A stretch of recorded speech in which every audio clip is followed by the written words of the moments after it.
Good evening to all the thinking activists of Nest because the name Nivedita stands for a combination of intellectualism and activism together, inculcating, imbibing the Sanatan values for the contemporary world is another outstanding feature that is associated with Nivedita. And that is why from philosophy to science, we see all the fields where Sister Nivedita provided a new contemporary perspective, which was essentially Indian, but helped us in negating the Western influence. So I'm really uh, thankful and grateful to the organizers for inviting me on this platform to share my thoughts and ideas. And the theme that we have mutually agreed to discuss today is 9/11 versus 9/11, legacies and lessons.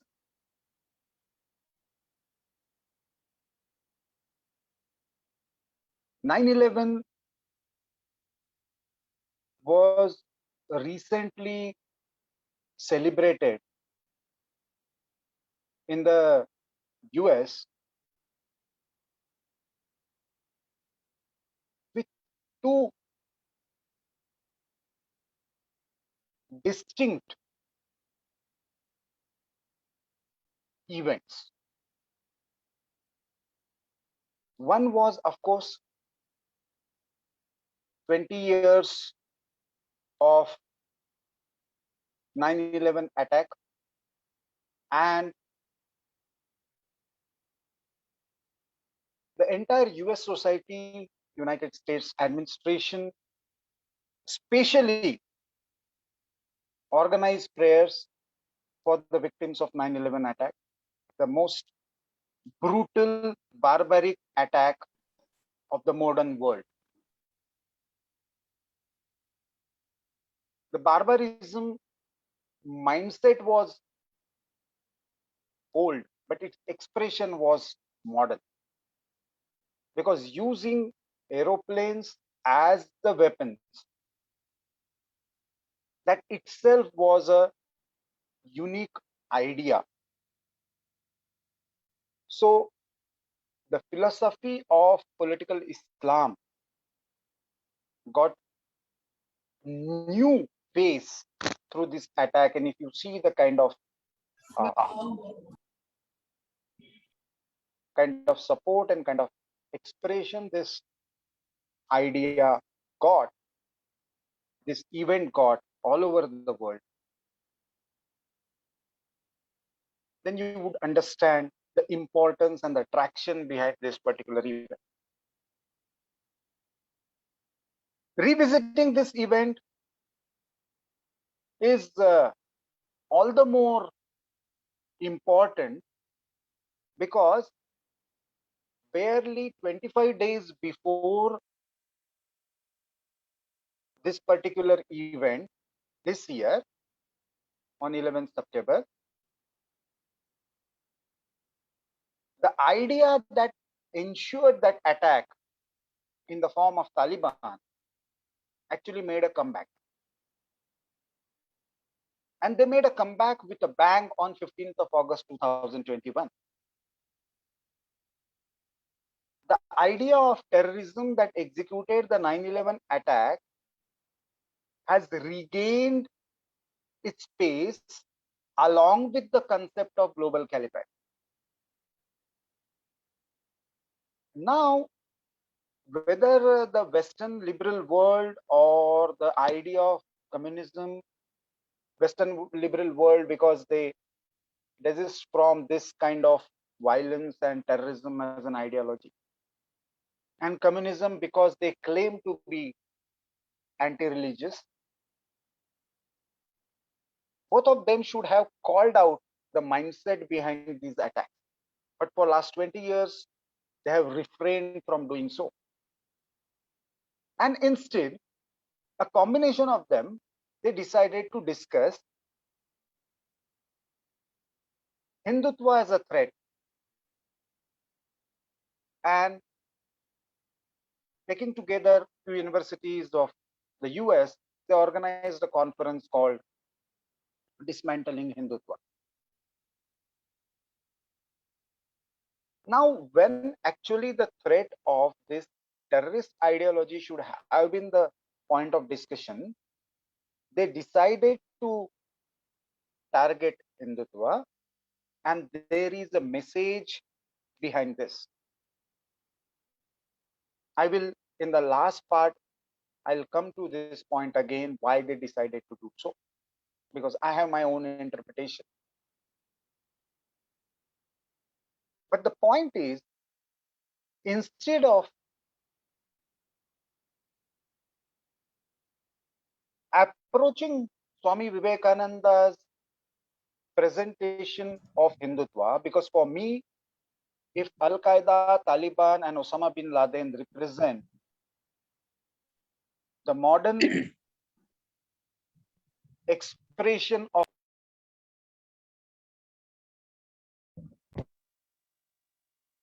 then Swami Vivekananda represented was a modern expression of Sanatan Dharma. That is nothing but Hindutva or Hinduness. And that is why this uh, comparison is very critical. Now, if you revisit the uh, 9/11 event, the attack, there is one important book by Christina Lamb called The Sewing Circles of Herat, a memoir of Afghanistan. Uh,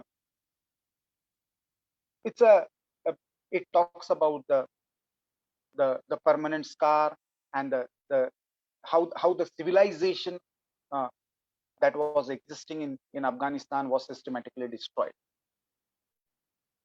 But at the same time, the Deobandi philosophy that is used by Talibs. Talibs literally means students of uh, Deobandi philosophy in madrasa, and from Talib it has become Taliban. They have their own interpretation of the Islamic text, both Quran and the Hadith, and they use it as a blueprint. Uh, Taliban 1.0 was an indication enough that it intends to revive the idea of global caliphate on the basis of idea called Muslim Brotherhood, which was revisited in Syria, and then uh, we saw the same uh, ideology getting uh, traction, not just in uh, the Iraq and surrounding region, but also all over the world through a systematic use of social media. The recruitment process to the ISIS that happened, if you see the landmass of that recruitment drive, you would be surprised from Australia to Colombia, the way the way Europe was used as a battleground. Even recent attack in New Zealand is a case. Every time this Talibani philosophy has actually used to inspire and direct individual in certain direction. So what is the legacy of 9/11 that occurred in 2001? First, as I said, it justified the use of violence as a political tool. Two, the syndrome of victimhood and violence as a tool of revenge was also philosophically justified. Uh, because if you see the history of Mujahideen in Taliban, and then the way they are exported to Afpak region, what is called now Afghanistan, Pakistan region, the bordering areas, to the entire world, has got a pattern since 1970s from the Cold War period. To defeat the Russian intervention in Afghanistan, the United States systematically nurtured this breed of mujahideen with the most latest weaponry and to some extent even training to throw out the Russians. But by the time Russia was thrown out in 1989, there was already an ideological positioning that was nurtured that we are the victims of colonialism. We were played, we were used as a battleground for Cold War.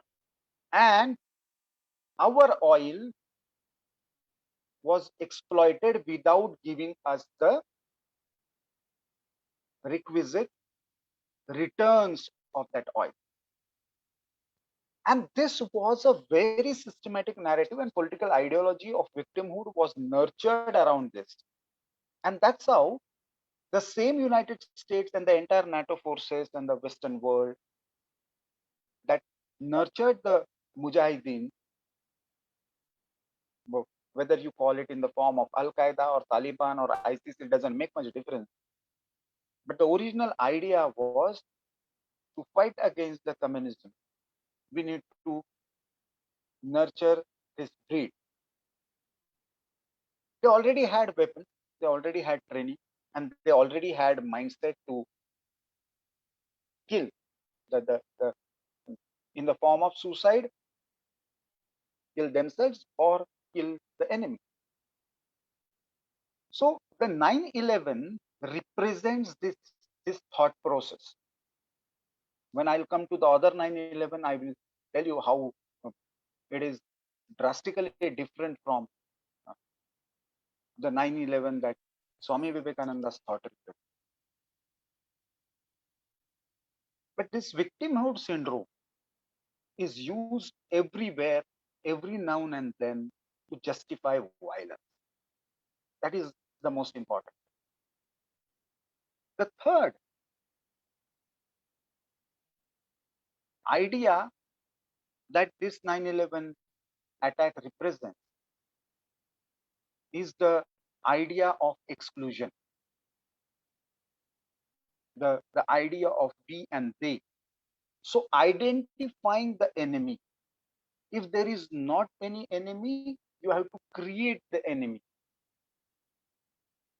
Now, for example, this Taliban 2.0 is killing Hazaras. Hazaras are Muslim. They are Shias, but they are killed. Even the Muslims who stood by either Karzai or Ghani government in Afghan administration, supported by the United States of America, they are being attacked.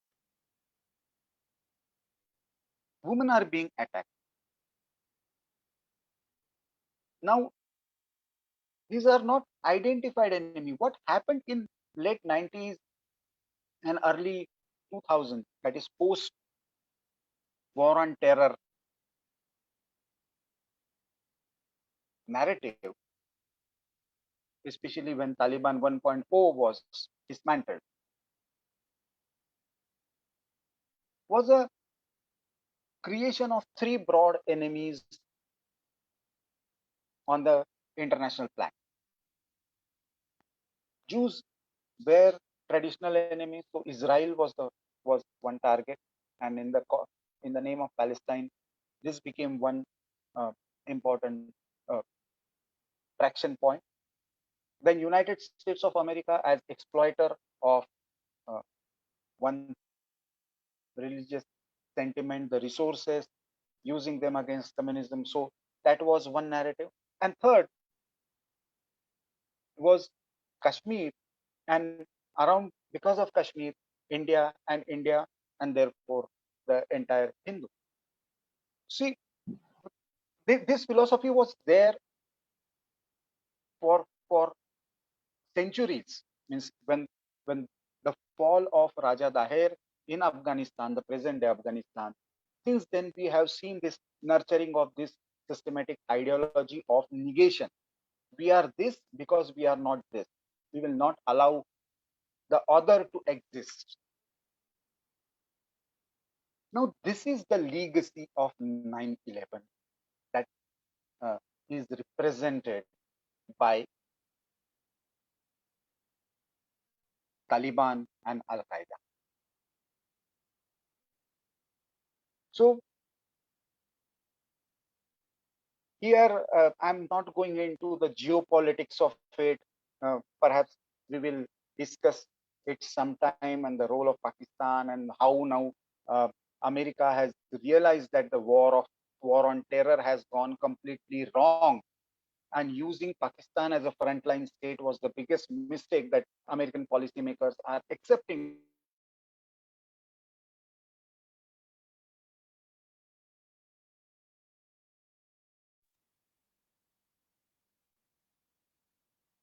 But some realization is there, but there is a geopolitical dimension to that 9/11, which I'm not touching right now. Then come to the other 9/11. Swami Vivekananda reached Chicago with great difficulty.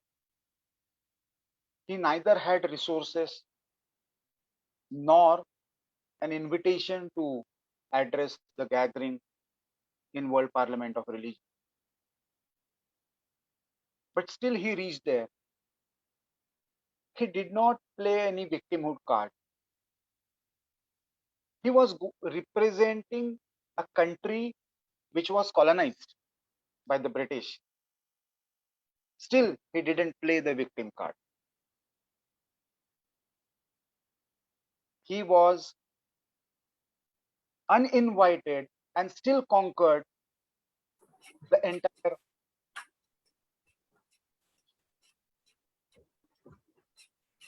World Parliament of Religion.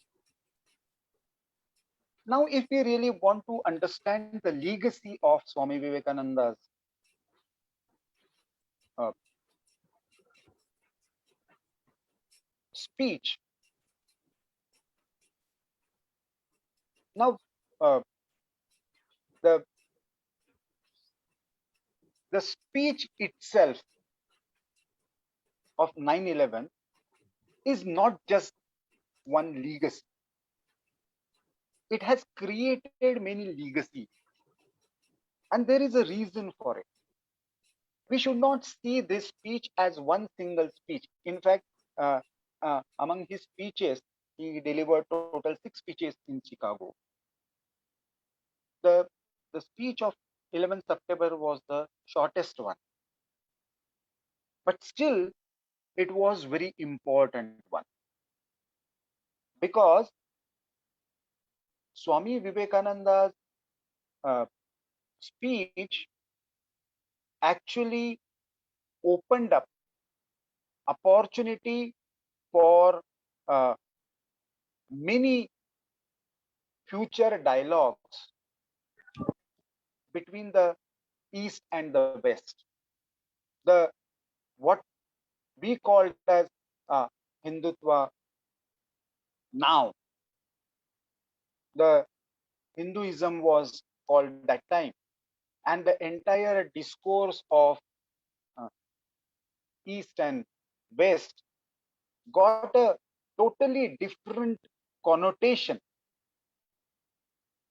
and meaning after Swami Vivekananda's lecture. And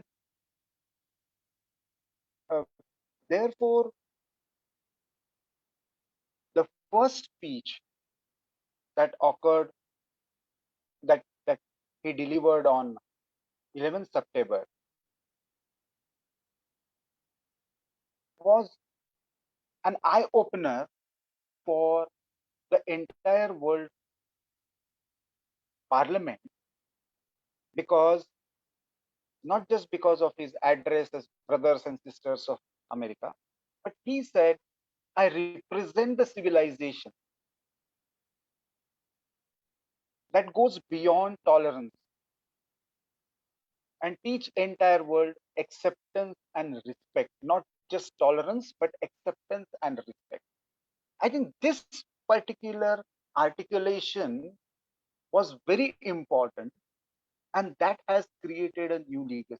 Unfortunately, in the post independence period, while pitching Bharat globally and uh, projecting Indian thought at the global level, we could not carry forward that legacy of Vivekananda. And that's why revisiting it in the present context is very critical. He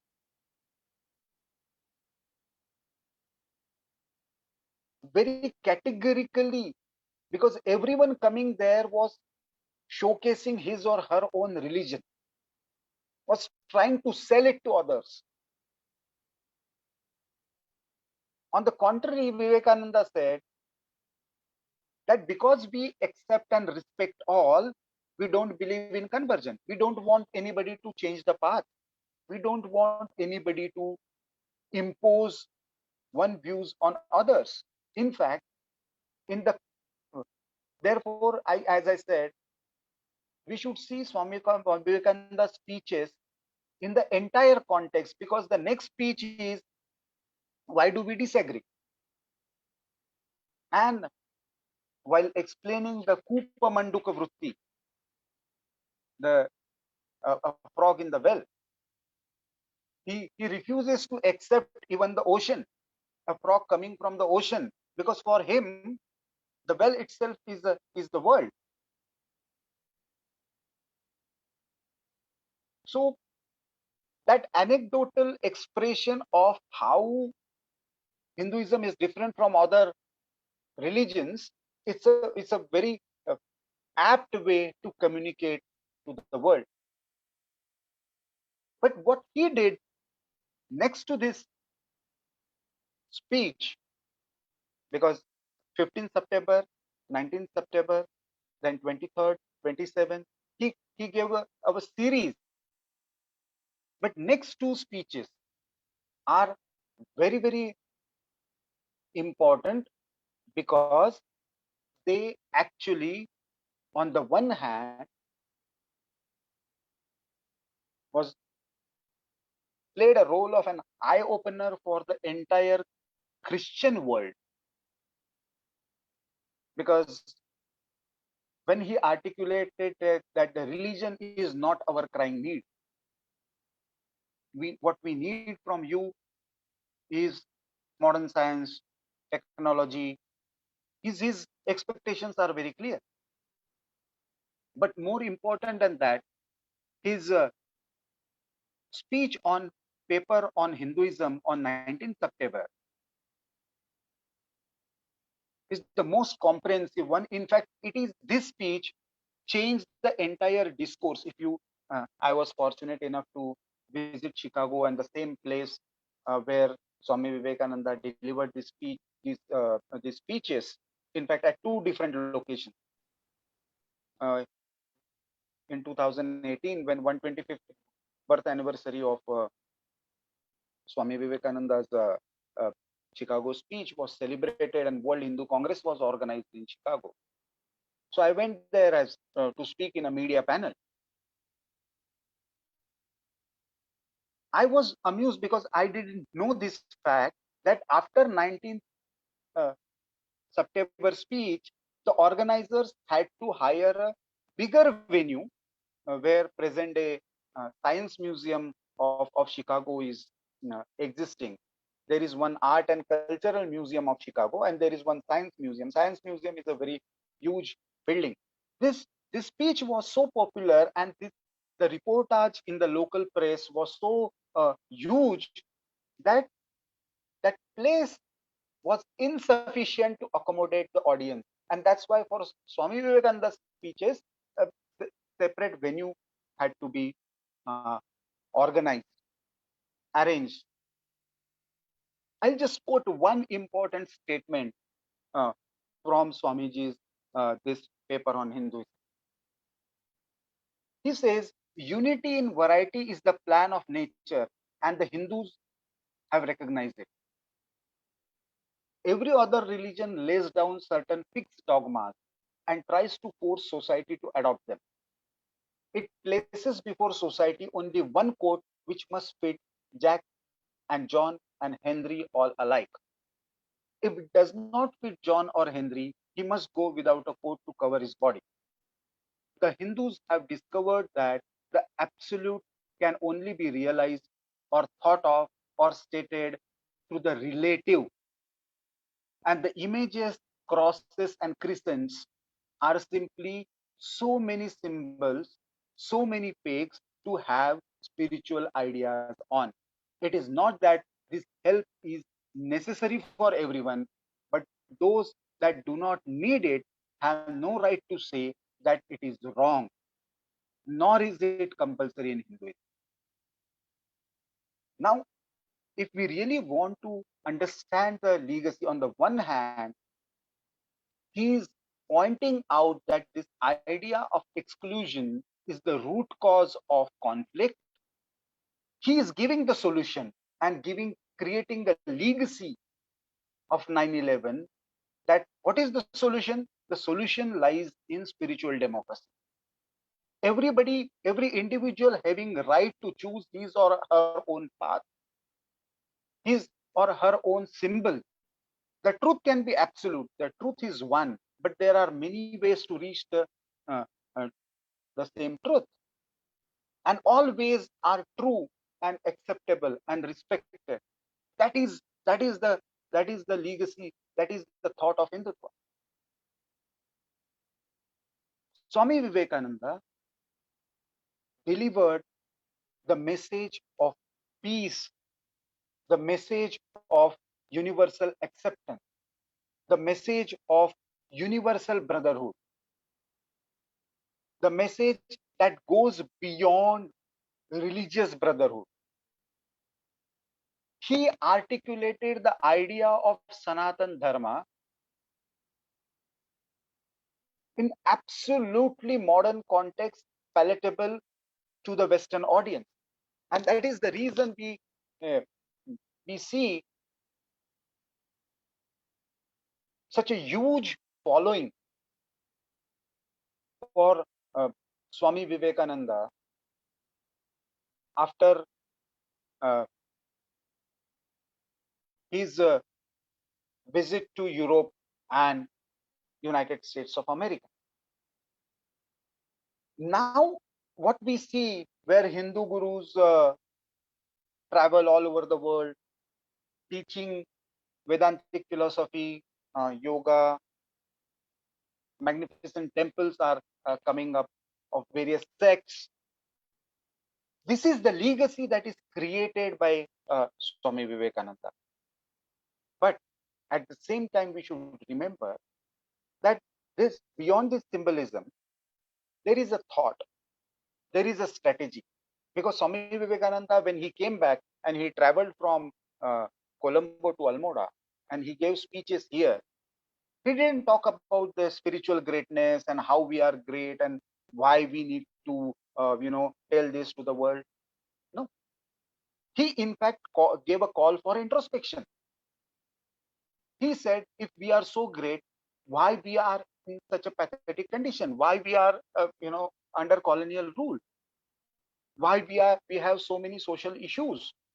Why there is a poverty? Why there is untouchability? He's touching upon all these issues while talking to the outsiders. He's talking about the greatness of Indian civilization. After reaching here on Indian soil, he's talking about introspection. Again, this is the core difference. This is our legacy. We always are ready for introspection. We are always ready for correction. We know what is yuganukul and what is deshanukul. We know why and how to reinvent our own dharma practices as per the contemporary needs. The values and the core darshana will remain the same, but it can be applied for the present condition in the new context. That is uh, the that is the legacy.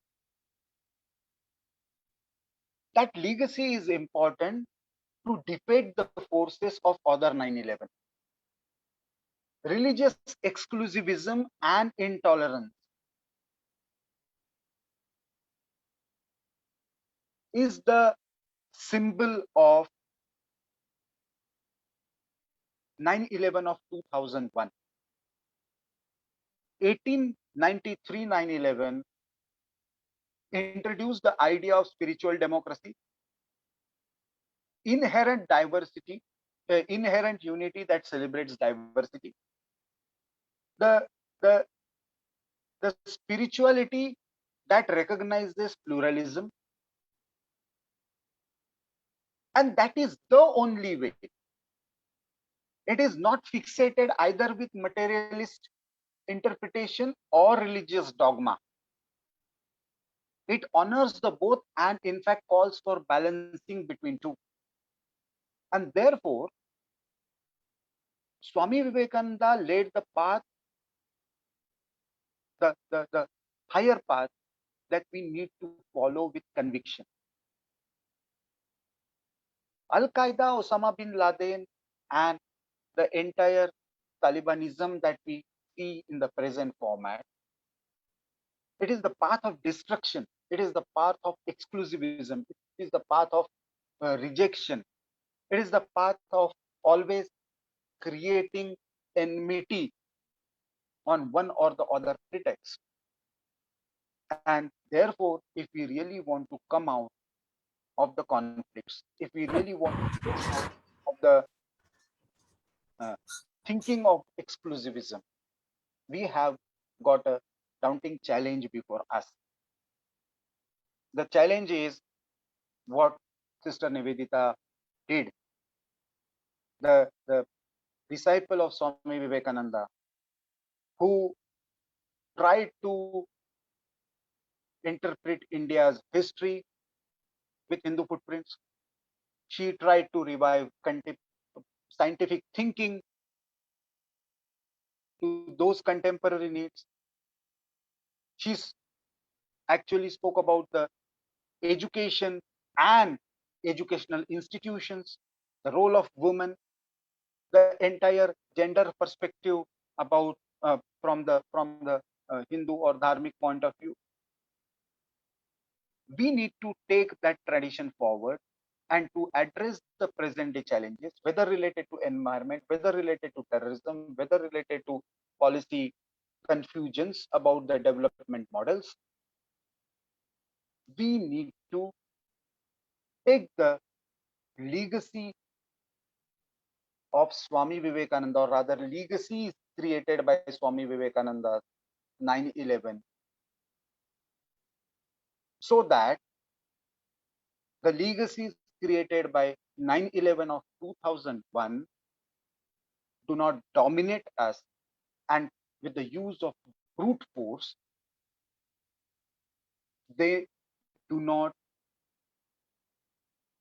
I shouldn't say defeat, because dharmic forces are never defeated, but at least corner the dharmic forces and create this impression जैसे we say no that विजय तो हमेशा अंत में विजय तो सत्य की ही होती है, लेकिन many times it leads to pessimism कि अंत में होती है, वो अंत कब आएगा पता नहीं, वो अंत होने तक this kind of exclusivist violent forces, the amount of destruction they create is huge and put the entire dharmic thought uh, to the push it to the corner. I believe that this Talibanism 2.0 is a great eye opener for the world, entire humanity. They are looking for solutions. The United States of America has definitely failed in giving the answer. Uh, their war on terrorism has definitely failed.